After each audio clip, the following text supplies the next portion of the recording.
Napapanahong issue sa larangan ng politika, showbiz, tatalakayin, himayin, re-reaksyonan ng J. Guevara TV. J. Guevara TV nga po pala, isang reactor ng mga viral issue na nagaganap dito sa Pilipinas.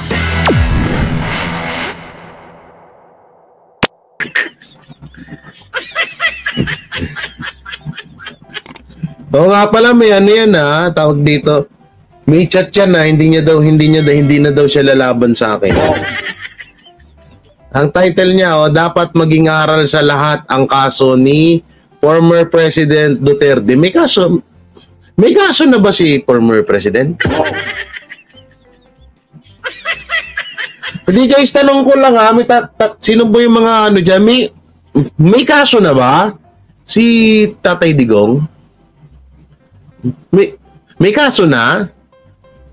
Paano sinasabi nitong dapat maging aral yung kaso? Ang pagkakaalam ko, sinampahan ng kaso. Yun ang alam ko, sinampahan ng kaso ni Trillanes. Tutusin, pangalawang ulit na yan nung 2018, nabasura na yan Yun ang pagkakaalam ko. Pero hindi pa guilty. Hindi pa. Kasi i-hearing pa yan. Pag na-hearing pa yan, pagpaplanuhan or titignan pa ng korte yan kung talagang may sapat ba na ebidensya yung si Trillanes. Bakit andito sa title mo, Mike Abe, dapat maging aral sa lahat ang kaso ni PRD? Tapos may question mark. Ano silbi ng question mark sa title mo? Gago! So nga pala, may nabasa ko yung chat nito dun sa isang supporter. Kasi sabi ng supporters, Mike Abe, nahamon ka ni J. Guevara ng debate. Ang sagot niya sa supporters, napakababaw daw para patulan. Wow! Gago! Hindi mo lang masabi na babae lang talaga pinapatulan mo. Bakit yung kay Lenny Robredo, napakababaw din nun, ba't mo siya hinahamon? Gago! Ka pala Gago! Babae lang kasi kahamong patulan. Tanga na, title pa lang fake news na, no? Gago! May kaso, ang alam ko i-hearing pa yun, sinampa pa lang. Sinampahan pa lang ng kaso. Na ba?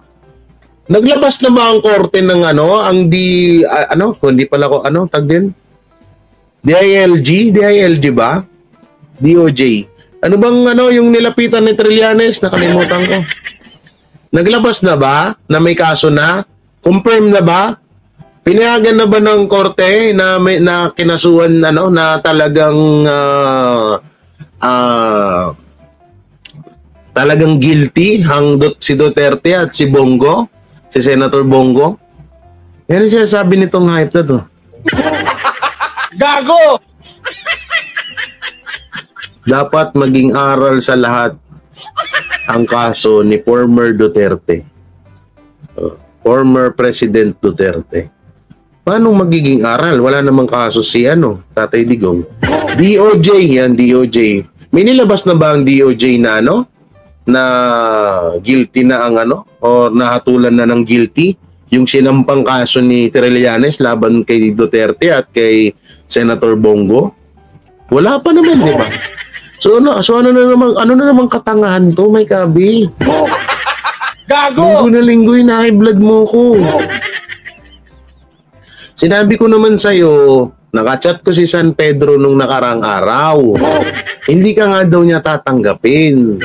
Lalo na si Satanas, hindi rin daw. Kasi una-una, ayaw daw ni Satanas na may mas matigas ang mukha sa kanya. Kaya ang mangyayari niya kapag nawala ka na dito sa mundo, isa kang magiging ligaw na kaluluwa. Gago! Wala namang kaso Wala pang kaso. Nagsinampahan pa lang. Pag sinabi mo kasing kaso, guilty na agad yun. Anong kaso? Kaya kabubuhan mo. Kabubuhan mo, Mike Abe. Ano yun? Pagsampa ng kaso, may kaso na agad. So, ibig sabihin, kapag na-guilty na, pag guilty na yung pag inaprubahan na yung kaso, yung sinampang kaso, bitay na yun, tawag doon. Gago! Ganun ba, Mike Abe? Anak ng teteng naman, Halimbawa, nagsampa ng kaso si Trillanes. Nagsampa pa lang, ha? So, sa'yo, kaso na agad yun. Guilty na. Nagsampa pa lang yun si Trillanes. Kay Mike Abe, guilty na agad.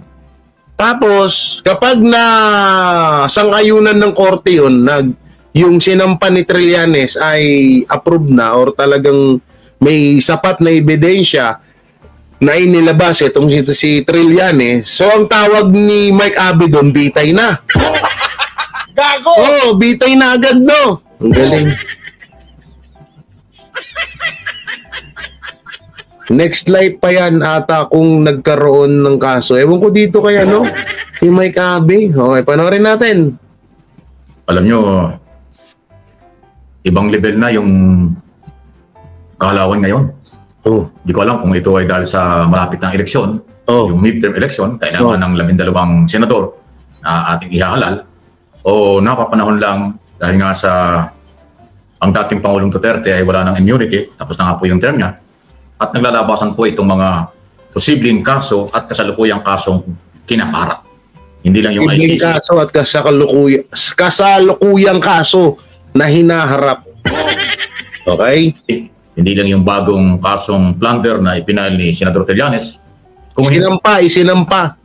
Isinampang kaso. Ito kasing issue ng drugs. Wait lang. Hindi lang yung ICC, hindi lang yung bagong kasong plunder na ipinal. Kita mo, bago daw. 3 years ago, bago. Tanga. Gago! Bobo ang puti.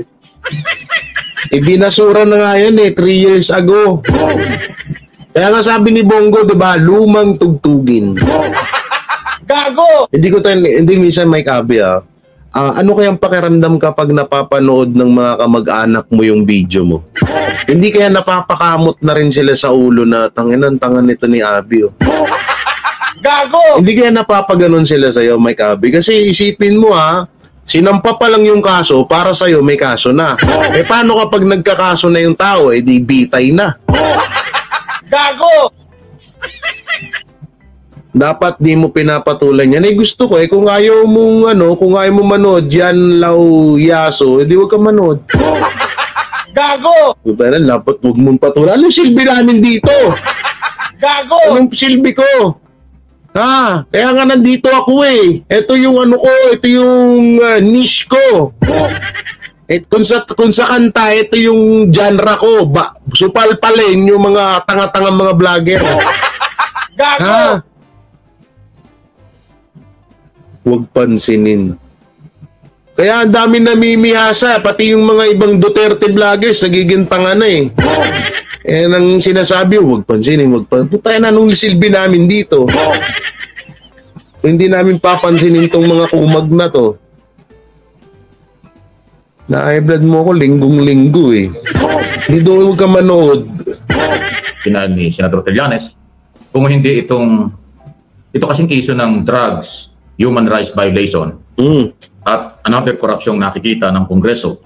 Kasi yung mga komite ng Kongreso ay tuloy-tuloy ang investigasyon at alam naman natin na ang kanilang authority o power ay magrekomenda ng mga posibleng kaso na maaaring lumalabag sa mga kasalukuyang batas or gumawa ng mga bagong batas tungkol sa in aid of legislation. Kasi ganito. Ganito. Yung Committee on Appropriation nagsimula na silipin yung ginastos na nakaraang gobyerno sa COVID-19. Diba? Ano nangyari? Duda ang congressman at kongreso kung tama ba o mali ang paggamit. Ngayon, ito yung nakaraan lang na budget na pinag-uusapan. Ngayon, pagdating po ng August, September hanggang December na, babalang kasi na po yung proposed budget for 2025. At syempre, yun naman ay normal lang bago aprobahan. Ano daw? Yun daw ay normal lang. Wait lang balik natin.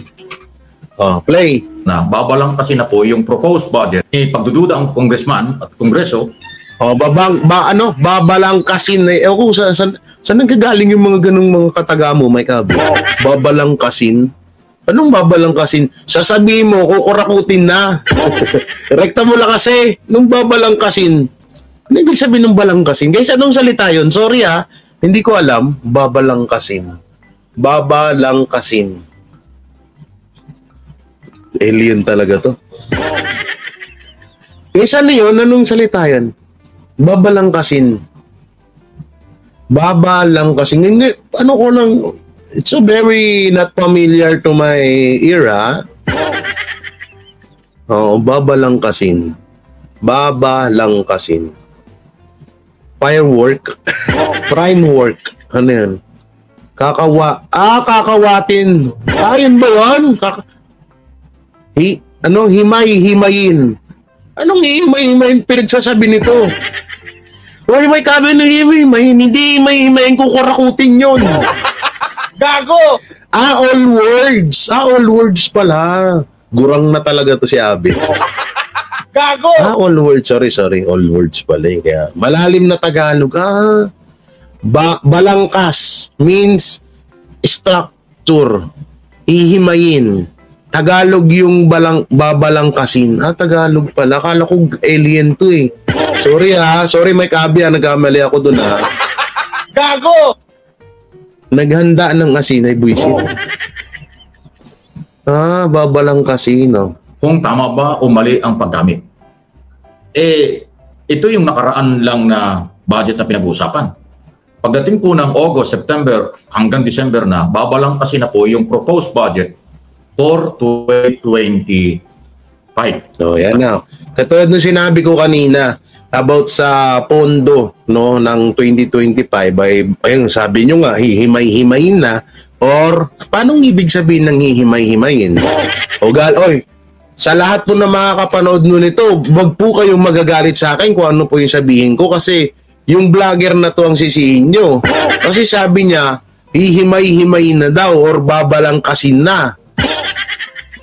Or paplanuhin na yung pondo ng 2025. Ang tanong, kung yung 2024 nga na pondo naubos agad, di pala, may natira patang 5%. Gago! Naawa pa. Hindi ko alam pero yung pagkakalam ko, may natira pang 5% sa pondo ng 2024. Baka sinasabi lang nila yun, pero baka wala naman na talaga. Gago! Next year nga, yun nga, sinasabi nila may gera na.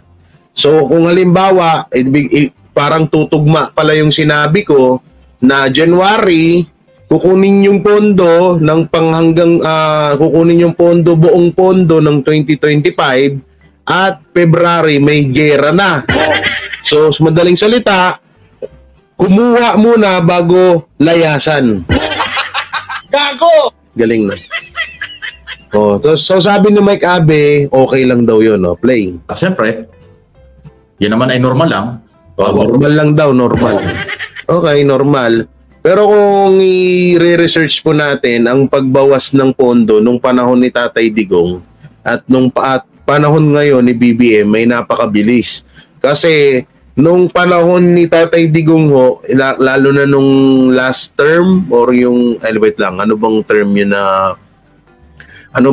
yun ng mga taon na yun na umabot pa ng nasa 50% to 40% ang natira sa pondo ng Pilipinas bago pa naabutan pa ng pagtatapos ng taon. Hindi ko lang tukoy kung last term ba yun or yung unang termino, yung unang taon niya sa pagiging presidente, Pero ngayon, nangyayari nga, wala pa hong September, wala pang bare months, wala na hong pondo ang Pilipinas. Okay? Ano ba ng budget? Ay tinatanong kung saan ginamit yung nakaraang budget at saan gagamitin ang susunod na budget. Ngayon din, Mike Abby, nagtatanong din kami kaso hindi nyo rin masagot-sagot. Asan yung pinaggamitan ng budget ngayon? Nung 2024? Kasi kung question kayo ng question na hindi naman na nakaupo ang mga Duterte, question kayo ng question kung saan nagamit, puta na nga ngayon, mga buhay pa rin kayo. Kaya dami-dami naman na pakinabangan ng mga budget na sinasabi niyong kinurakot ng Duterte, pero lahat naman din kayo nakinabang. No, ang tanong, asan na ang budget ng 2024 at anong kinahinatnan nun? Yun yung tanong dun meron ba? Yung 29 kilos na bigas, sa'yo na ba yun?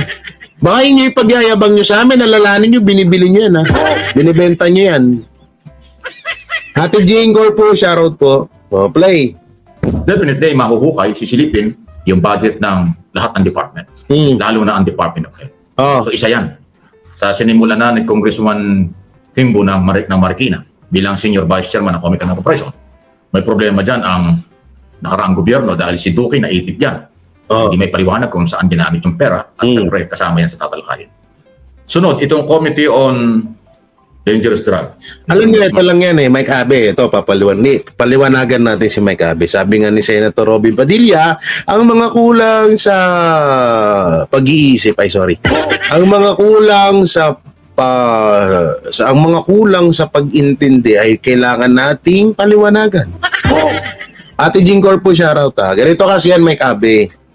Yung ginagawa nyo sa Duterte ngayon, siguro mga quadruple na mas questioning yan pag natapos na ang term ni Marcos. Tandaan mo yan, ha? Ito, tanong ko na lang din sa inyo. Si Duterte na lang ata ang hindi masyadong nagpalakwenta nung panahon na naging presidente siya. Hindi totoo, ha? Kasi nung panahon ng ni Tatay Digong, kahit na ubos na simot ang gobyerno nun, okay lang. Ang laki ng iniwan na utang ng mga Aquino nung mga panahon na yun, no? At hindi man lang natin narinig na si Tatay Digong pinaimbestigahan yung mga ganyan-ganyan. Kasi ang nangyayari kasi ngayon, normal yan na maano yung pondo sa mga yung pagkapasok mo. Halimbawa, si Bongbong. Siya na yung pumalit na pagkatapos si Tatay Digong. So, ikaw na bagong presidente, ikaw yung mag-provide kung paano mo masolusyonan ulit yan. Kasi yung ibang mga dating presidente dyan Kaya nga tama yung sinasabi ni Pulong kung iimbestigahan nyo yung mga ginawa ni Tatay Digong or ni PRRD, lahating nyo, lahat ng presidente. Lahat ng naging presidente. Di hamak na mas brutal yung mga yon. Diba? O ngayon, antayin mo na lang, Mike Abe. Ito mo, magkakatotoo tong sinasabi ko. Pag natapos na yung termino ni Marcos, quadruple ang magiging kaso niya, ang magiging imbestiga sa kanya. Yung mga kakampi niya ngayon ay isa sa mga tutuklaw sa kanya yan sa susunod na mga panahon. Gago! Kahit ikaw, malay mo, pag nabayaran ka ng dilawan, diba? Halimbawa, kung di umano, binabayaran ka naman daw. Di umano, ha? Balang araw, pag medyo mababa na yung bigayan ni Ma'am Shitars, lumipat ka na ng dilawan, alam na dis. Gago! Robert Barbers, nag-warning na siya. Ngayon, isusupena at kung hindi pa darating, warrant of arrest. Sino? Ilalabas laban sa mga dating opisyal, policeman or Malacanang opisyal under Duterte administration kung hindi makikipag-coordinate sa kanila. Especially yung Michael Yang, na dating economic advisor ni Duterte, na isa yan sa mga hinahanap. Ngayon, ang ibig mo sabihin, Mike Abe, kapag nilabasan ng warrant yun, damay na ang Duterte. Tana. Alam mo, Mike Abe, ang dami talagang pwedeng itanong sa'yo. Siguro yan, hindi... Kapag sinabi mo na pati ang Duterte, damay dyan, magkakaproblema ka. Gago! Komite na, hindi dumating. Ilang hearing na. Mukhang sagad na ang Kongreso. Baka warrant of arrest na talaga ang ilabas nila. Marami na ganda ilang. Baka daw, baka. Akala ko kasi, putahan na kasi. Sinabi niya kasi dito, ilalabas na yung warrant. Tapos dito, baka. Ano ba talaga?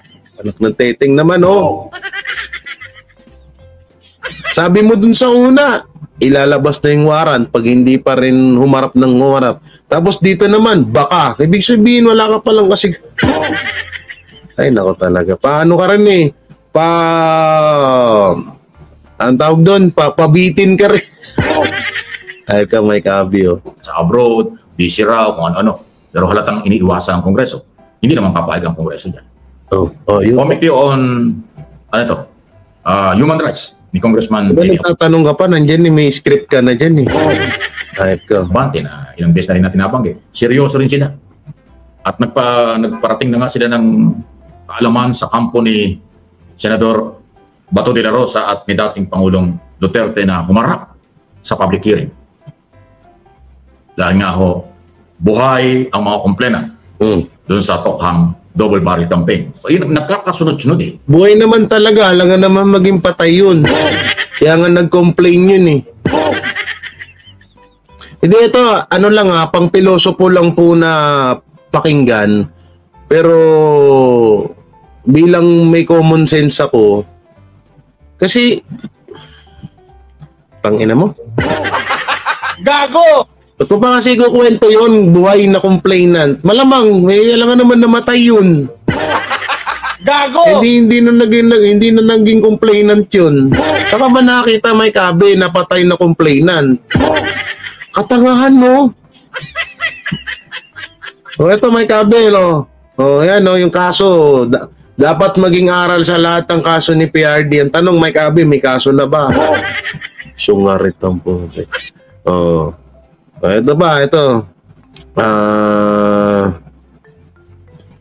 Tugtong natin Sumagot na po si Senador Bongo kay dating Senador Trillanes matapos na ito magpapasok Department of Justice laban kay dating Pangulong Duterte at kay sa pamilya ni Senador Bongo. Pakinggan po. No. Ang galing niya, no? Nagbabasa talaga siya. Ang galing. I-try ko nga minsan yan mag-script. Pero nagbabasa siya, pero nagtatanong siya. Ayan, o. Sumagot na po. Basa. Tingin sa camera. Senador Bongo. Tingin sa camera, basa. Dating Senador Trillanes matapos. Basa. Ayan, tingnan nyo. Nakatingin siya sa ilalim. Tapos, tingin sa camera. Tapos na ito ay mag-file ng kaso. Basa ulit.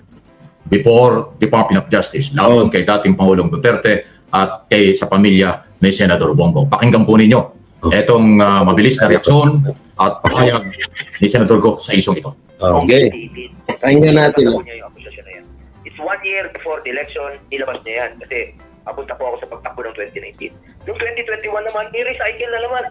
Pinalabas na naman niya pero wala siya ng patunayan. Ngayong papatok naman tayo, 2024, a year before the election, nag-iingay naman po siya. Gusto niya kulayan na naman po ako ng itim para siya po ang pumuti. At naging tradisyon na niya manira tuwing nalalapit ng eleksyon. Parang naging negosyo na po niya sa bumita.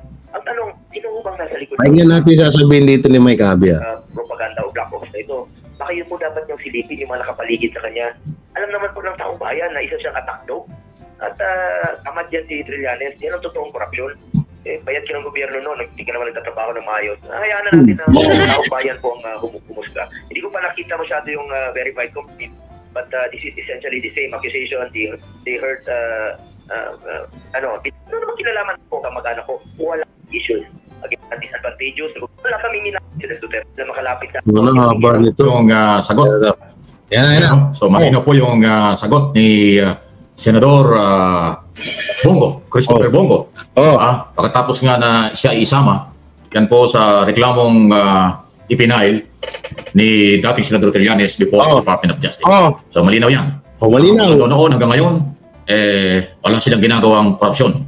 At sinasabi niya na meron silang delikadesa.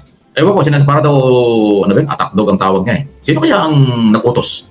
Sino kaya ang nasa likod ni Trillanes? Kasi parang ang dating ng paliwanag ni Senador Go, may pagtaya doon sa aking opinion ko na... Sino pa ba?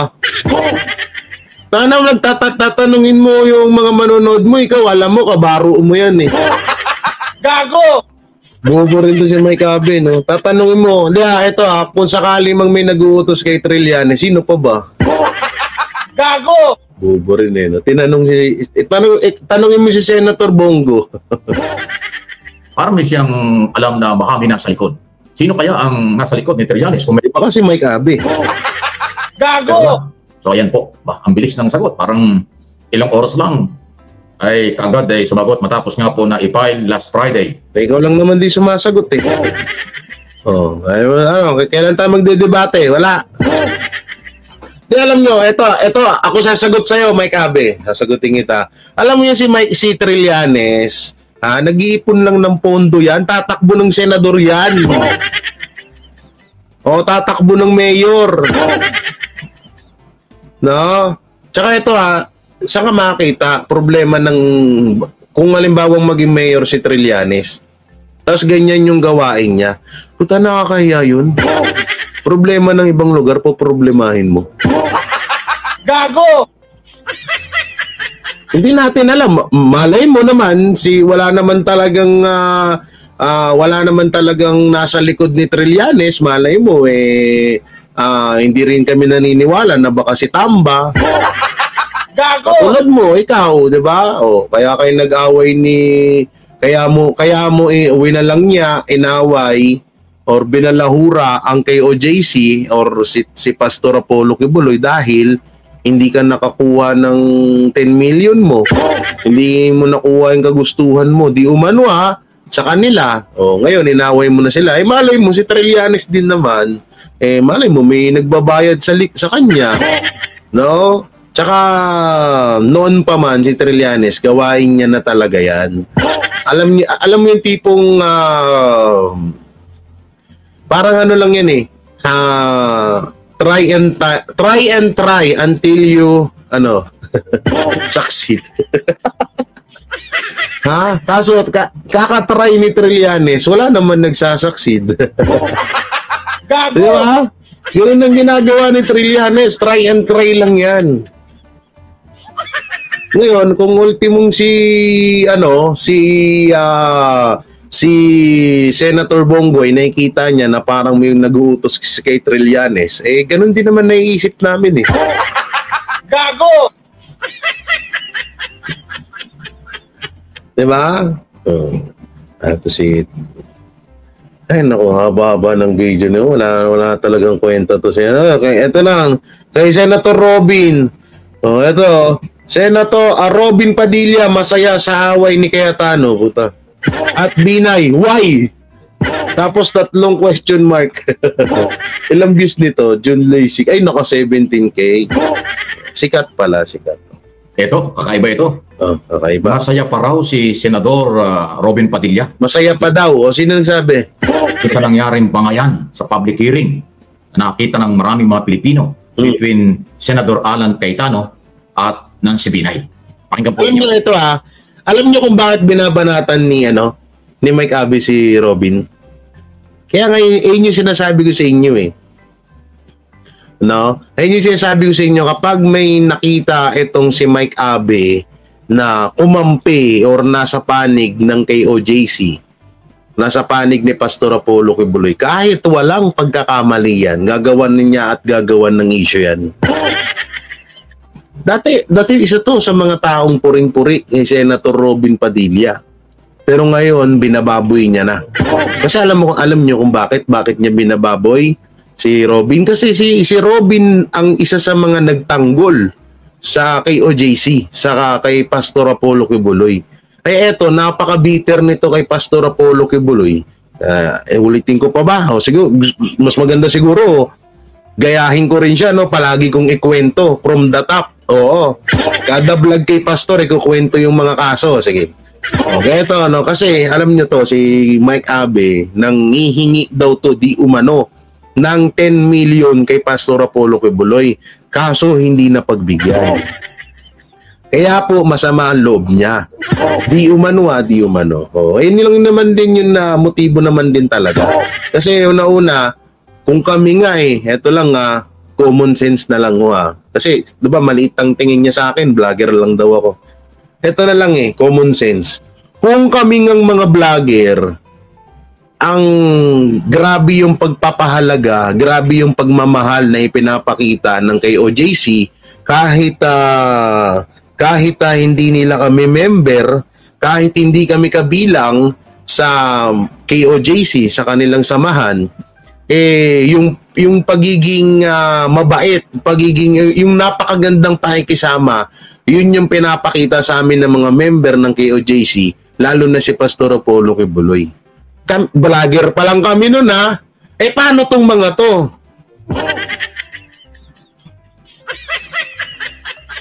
Diba? Paano tong mga to? Unang-una ito, nakasama to ni Pastor Apollo Kibuloy ng 14 years sa SMNI na pinagtiyagaan yung ugali niya.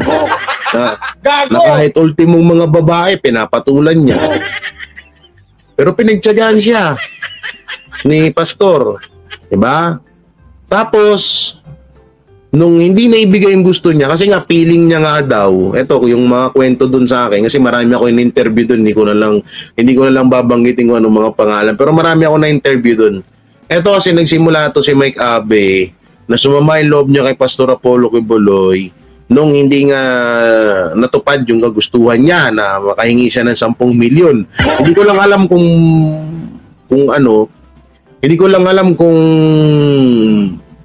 saan niya gagamitin yun, wala naman nabanggit na ganun. Pero yun nga, nagsimula to nung na siya, yung parang dumadami yung views, yung nag-vlog daw talaga siya, doon na yung nagsimula. No? Tapos nagka-revenue, na basta ganun, yun yung mga kwento, yung nagka-revenue, nag-vlog siya, maraming nanonood sa kanya, parang ang tingin niya sa sarili niya, mas sikat siya, at siya na dapat ang sundin ng kay OJC. Siya na dapat sundin ng SMNI. Ayun yung nangyayari daw diyan, no. Kaya na ginagaya ko lang naman yung strategy mo, Mike Abe, kasi sa tuwing kino-content mo si Pastor Apollo Kibuloy, dinidiscuss mo ng paulit-ulit yung kaso. Ngayon, kada i-content di kita, i-discuss ko rin kung ano yung mga kabulastugan na ginawa mo doon, no. Gago! No, para itsatay. O ngayon, ang bali-balita di umano ay nabayaran din to, yung hinihingi niyang 10 milyon kay Pastor ay may ibang taong nagbigay na. Kaya sa halip na parang hayaan na lang na hindi siya nabigyan, eh nagmatapang siya kasi nga may nagbigay na sa kanya. Gago! No? May nagbigay na sa kanya. Hindi ko lang po alam kung sino yung nagbigay sa kanya, pero ayun ang pagkakasabi na may nagbigay na daw sa kanya nung yung dating hinihingi niya kay Pastor, eh hindi nga naibigay ni Pastor sa kanya yon. So ngayon, may nagbigay na sa kanya, kaya yun nagmatapang na. Kasi wala naman daw talaga to, walang katira-tira tong taong to. Sa totoo, siguro pag nagkita kami ng personal yan, wag lang siyang gagamit ng barel. Hindi, baka umaihi ito eh. Maihi ito sa salawal niya eh. Ay, Ma'am Larnie TV, shoutout. Diba? Baka ang bigay sa kanya mas mababa, kaya 10 million hinihingi niya kay Pastor. Hindi. Alam mo, dalawang kwento yung naano ko dyan. Ang nangyari nga daw niyan, parang nakahalata na daw nila na nag-iiba na nga daw yung ugali nito. Nagiging demonyo na. So, inayaan lang daw nila kasi matagal na, baka mamaya dala lang ng katandaan, kaya minsan sinusumpong. Gago! Yun yung mga narinig kong kwento. Hindi galing sa KOJC, sa iba't ibang mga tao. So, sabi nila baka, si Mike Abe medyo nagkakaedad na, baka ganyan talaga. Pag medyo nagkakaedad na, medyo sinusumpong. Gago! Kaya baka dating may tipos noong panahon na kabataan, ngayon na medyo nagkaedad na, medyo yun, sumusumpong na. O hindi kaya baka nagme-menopause na, ganun. So, hindi daw din nila masyadong alam. So ngayon, pinagpapasensyahan daw nila to, pinapakisamahan pa rin. Tapos minsan stress nga yung mga kasamahan nito sa pagre-report kasi pag may guest daw, tinatarantado niya daw. Tapos may mga back job pa siyang ginagawa. Parang hindi ko maano kung yung parang inuhututan niya yung mga interviewin. Halimbawa, politiko, ganun, parang kailangan magbigay muna sa kanya bago magpa-interview sa SMNI. Kasi isa ang SMNI sa pinakamaraming mga network. isang SMNI sa mga network dito sa Pilipinas na talagang sikat at maraming nanonood. No? So talagang kapag nai-air ka sa SMNI, talagang maraming makakapansin sa'yo. Oh, yun ang mga sabi-sabi. Sabi ko, baka nagme-menopausal na kasi, hindi sana pinag-retired yun na. Gago! Diba? Oy, maraming salamat ha. Baby face ngayon. Ngayon lang, grabe naman. So ngayon, eto naman, kaya niya binabanatan to si Robin. Alam na, kasi si Robin ang isa sa mga nagtanggol kay Pastor Apollo Quiboloy. So eto, bitter na bitter tong hype. Hindi ito, sorry pero sa totoo lang sa totoo lang, wala nang gamot kay Mike Abe. Wala na talaga. Promise. Ano na lang yan? Una-una, nag-aantay na lang siya sigurong mamatay siya, gano'n. Si Mike Abe nag-aantay na lang siyang mamatay siya. Nag-aantay na lang siya siguro na mapawalang bisa si Pastor Apollo Quiboloy sa kaso niya. So, hindi pa nga na-guilty yun pinilit lang i-guilty yun Basura. Basura na yung kaso na yun. Inungkat lang ulit. No? So, siguro nag-aantay na lang siyang ganon. Kahit anong gamot mo dito kay Mike Abe, wala na to, wala nang lunas to. Kamatayan na lang ang magpapatigil dito. Gago! Hindi natin alam. Ako, bukas sa makalawa, pwede na akong kunin, pwede na akong mawala. Hindi natin alam. Si Mike Abe, baka mamaya, pagtapos niyang mag-vlog, tsaka kamadali niya, halimbawa, naggawa siya ng 4 na video, tiniis niya yung ihi niya, ngayon, tumakbo sa CR, yung CR nasa baba, sa hagdanan siya dumaan, nadulas. Bumusawak na yung ihi niya sa short. Sumakto sa hagdanan, nadulas. Naumpog, nalaglag sa hagdan, nadulas, hindi patay. Gago! Diba? Wala tayong magagawa doon. Yun na lang talaga makapagpatigil sa kanya kasi wala na daw talaga lunas yan. Ganyan at ganyan hanggang sa tumanda siya, ganyan na ganyan. Pero ang pinakamasaklap pa daw dito, ang YouTube kasi, kaya nga maraming ginawa tong channel. Maraming channel to Kaya maraming channel to si Mike Abe kasi nga nasilaw sa revenue. Kasi unang daw sahod data ito sa YouTube, umabot ata ng 1 million, di ko alam. Ganon, parang nasilaw sa maraming pera, gumawa ng YouTube, ganyan. Ang masaklap lang nito sa edad mo na ganito, mas napipili nyo, isipin nyo yung mga tanso vlogger, parang tanggap mo pa na maging bayaran sila. Kasi una-una, yan, sila Chris Ulo, sila, yan, mga bayaran yan Sila Cas Jaret, sino pa ba? Si Nino, yan, si Makagago, diba? Ayun yung mga binabayaran, So, okay lang, parang medyo tanggap pa natin na bayaran sila kasi medyo bata pa naman. Baka pagdating ng panahon, magbago pa naman ang isip. Pero etong ganito, na maedad ka na, at baka yan na nga lang din yung hanap buhay na ipinapakain mo sa pamilya mo, yung pag-YouTube. Puta na lang, diba nakakasuka? Yung puro ka fake newsan, tapos tuwang-tuwa ka naman. Ang YouTube, parte na ng buhay mo yan Balang araw, pwede kang mapanood ng apo mo dyan. So, magiging proud ka nun ng tatay ko, fake news. Lolo ko. Gago! Yung lolo ko, fake news. Ay, hindi ko siya pinagdarasal na mamatay, Gago! Kaya nang mahirap sa inyo, nood kayo ng nood, hindi nyo iniintindi sinasabi ko. Sabi ko, ang magpapatigil lang kay Mike Abe sa kabitiran niya kay Pastor Apollo Quiboloy ay yung kamatayan niya. Ibig sabihin, hanggat nabubuhay pa si Mike Abe dito sa mundo, ewan ko, tiga saan ba to? Hanggat nabubuhay pa siya ay bitter at bitter pa rin siya kay Pastor. Lalo't pag may mga magagandang nangyari kay Pastor. Hindi, eto nga ang kinakatakot ko napanaginipan ko to si Mike Abe. Dumating daw yung araw, dumating yung araw na etong si Pastor Apollo Quiboloy ay nawalis lahat ng kaso niya, yung mga binibintang sa kanya na kaso. Nawalis daw, na basura. ilang linggo lang ang lumipas, si Mike Abe natagpuan na nagpakamatay sa CR nila. Oo! Gago! Grabe yung panaginip ko na yun. Sabi ko, grabe naman kabitiran ni Mike Abe. Natagpuan daw sa CR, nagpatiwakal. Oo.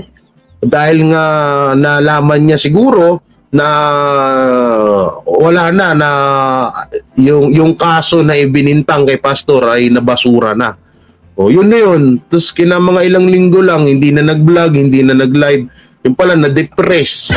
Sa panaginip ko lang yun panaginip lang. O napanaginipan ko, na-depress siya. Yun, tapos nagpakamatay. Ayun. Sabi ko, yan kasi, kabitiran mo kasi, minsan talaga pero yan mo, Mike Abe, kung sakaling magkatotoo man yung panaginip ko, bisita na lang ako dyan sa inyo. Gago! Anong gusto mo? Kape? Biskuit? Ilang lata ba? Kano ba biskuit ngayon? Tig 350 meron. Mga 3 peraso siguro, pwede na sa iyo, no? 3 timba, no? Yung, ano ba masarap? Yung sa lata o yung ano? Huwag sa lata, Mike Abe, nagkakalawang yun. Yung sa plastic na lang, kasi ganun ka rin naman eh. Gago! Red Doors? Pangit naman Red Doors. Kabastusan naman yung patay. Patay yung tao, tapos dadala mo ng biskuit. Huwag yung ganun. Kabastusan yun.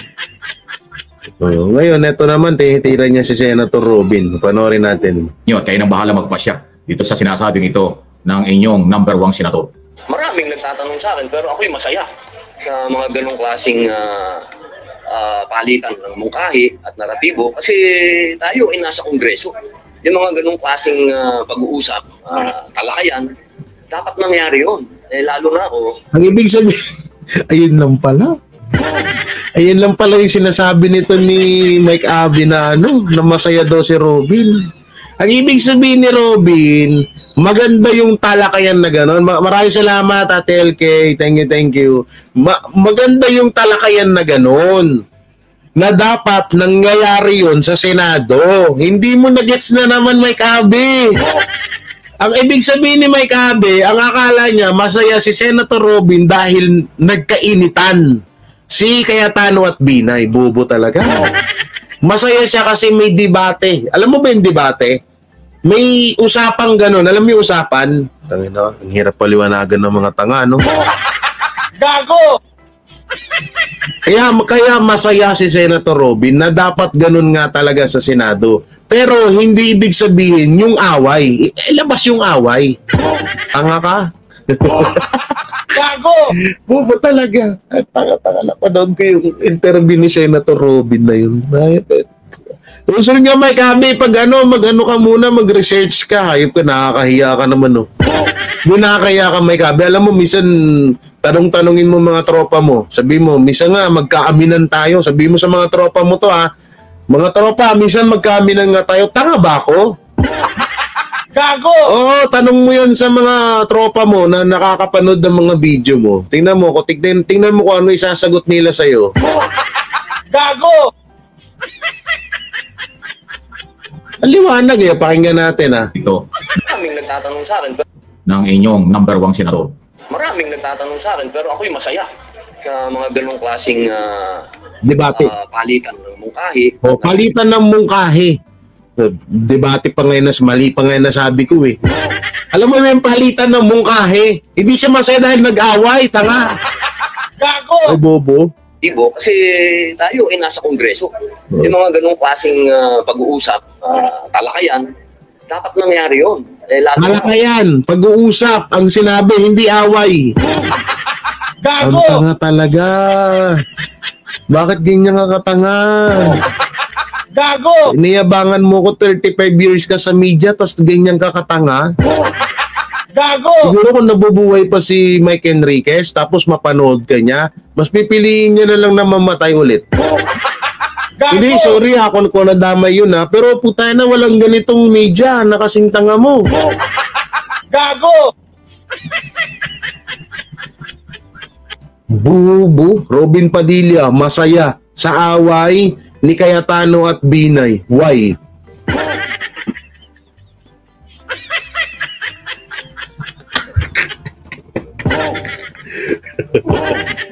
Dahil natatawa. Ano mo hindi minsan na-imagine ko, ano kaya iniisip ng mga tropa, ng mga nakakapanood, ng mga kaibigan kay Mike Abe, no? Oo. Ano kaya ano yan naisip nila? O talagang baka kahit na alam nilang nakakabobo yung mga vlog ni Mike Abe, hinahayaan lang nila. Kasi eto, ang ugali ni Mike Abe, hindi huto tumatanggap ng payo. Para sa kaalaman nyo si Mike Abe po, hindi yan tumatanggap ng payo. Halimbawa, payuhan mo siya, o mali na yung ganito, mali na yung ganito. Hindi yan. Kasi tingin niya sa sarili niya, sikat siya, kilala siya. Yun ang tingin niya sa sarili, hindi siya tumatanggap ng mga payo. Okay? Ako, number 1 na taga. Tingnan natin yung sasabihin niya. Ako ng Westminster, ano yung sabihin? Yung Westminster kasi, yung parliamentary, talagang laging may debate, laging may... Masaya ako kapo. Hindi naman. O, ako, Libre pera siya raw. Sana nga may mangyari yan sa plenaryo. Wow. Sa plenaryo sila sa totoo lang, ang babait pa natin. Kasi sa ibang bansa, ang makita mo sa Korea, makita mo sa mga tinatawag natin na parliamentary form of government. Natural lang yun. Nangyayari talaga yun. Hindi rin Ayan So ano yung masasabi dyan? Natural lang daw. Ayan Natural lang daw po yun. At masaya siya doon sa away. Alam niyo yung pinag-awayan ng Gago! Tanga mo! Masaya daw. Oy, Senator Robin, masaya ka daw sa away. Oy, kahit ulitin natin Tanginan to, bobo mo. Gago! Wala naman sinabing masaya sa away. May sinabi ba? Guys, may sinabi si Senator Robin na masaya siya sa away. Talakayan, usapan. Ba't ibig sabihin kapag nagtatalakayan, mag-away na agad yan? Sa bagay, yung sinampang kaso nga, ginilty mo na agad. Gago! Tango nito. Tango mo talaga. Ay, naku po, Mike Abe, hanggang kailan katangahan. Masaya daw sa away. Senator Robin. Ayun ka, Mike Abe. Nasa ba yung ginagawa mo sa ulo? Gago! Utay lang, Mike Abe. Nalululok mo yan. Pinagtatawanan ka ng isang vlogger. Obang puta. Gago! Tanga ang hayop. Bobo mo, Mike Abe. Hindi sobra. Sorry, Mike Abe, pero ang tanga mo kasing tanga mo tong dalawang to. Ito. Mukhang tek. Ito. Yan. Kasing tanga mo. Mike Abe! Kasing tanga ba? Tanga mo. Ito, kasing mga bobo mo to. Yan. Kasing tanga mo yung mga yan, yung dalawang yan, Pusin na to. Diba? Nagmura pa. Kasing tanga mo yung dalawang yan. Tangina yan. Wala na to si Mike Abe. Habang buhay ng bitter talaga to. Kakasar makita, marinig yung Mike Abe na yun. Sorry na, Ma'am JC. Doha, Qatar. Salamat po sa palipad. Ay, Mike Abe nangyari sa buhay mo. Ba't ka naman nagkaganyan? Naging tanga-tanga siya dahil sa pera, no? Di ba? Walang away na nabanggit doon, Mike Abigail. Galing mag-fake news. Ito si Mike Abe. Wala namang sinabi doon si Senator Robin Padilla na masaya ako dahil nag-away sila. Ang sinabi doon, talakayan at usapan. Tanga lang. Tama lang, hindi, mayaman na. Alam niyo, minsan nagsasawa na rin ako na reaction si Mike Abe kasi puro katangahan lang Gago! Pero tutusin na apektado yung vlog niya. Tingnan mo, hindi na nga nakaka 10K. Tsambahan na lang. Ayan sa mga Pinoy niya, 10 hours, 5.4 views. Simula nung na-reactionan ko to si Mike Abe, wala na. Kawawa naman nakakaawa din yung tao. Baka yan na lang din yung hanap buhay.